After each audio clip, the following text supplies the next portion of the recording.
Xi Jinping for long has mastered the art of normalizing any crisis to fall in accordance with Chinese interests, a formula adopted straight out of Beijing's playbook, the latest of all being Beijing's meddling in the interminable Eastern Europe crisis.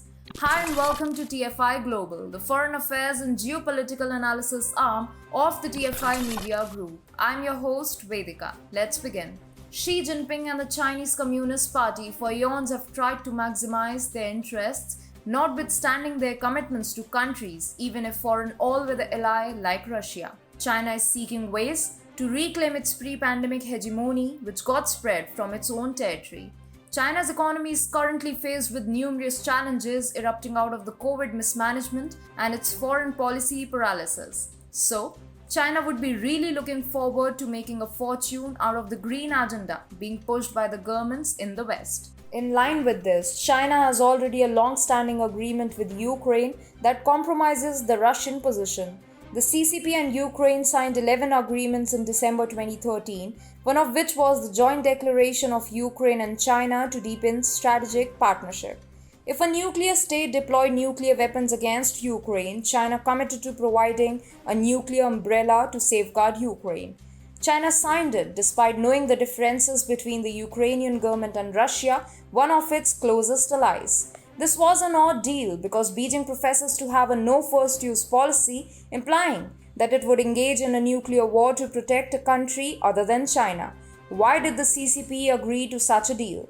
It was because of Ukraine's strategic relevance to the CCP in terms of resources and military technology.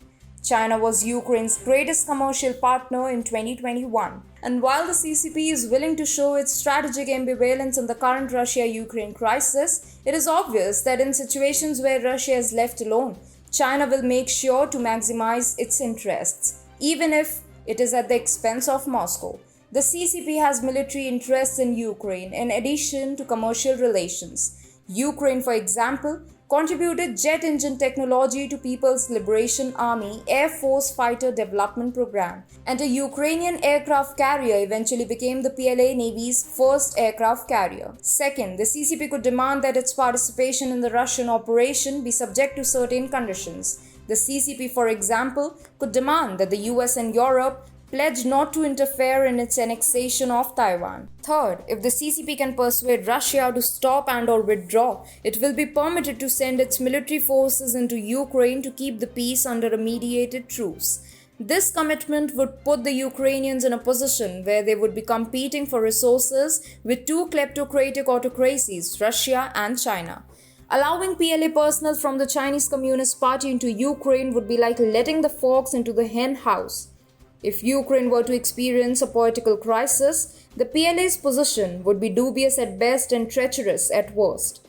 Fourth, allowing Beijing to negotiate on behalf of Europe and the US would lend the CCP a free hand to exert influence over the Western pressure on Russia.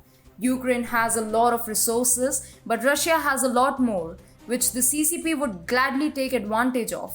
As a result, the CCP might drag Russia into its web of control, either to absorb it into the CCP Borg or to turn Russia into a vassal state subject to the CCP's whims.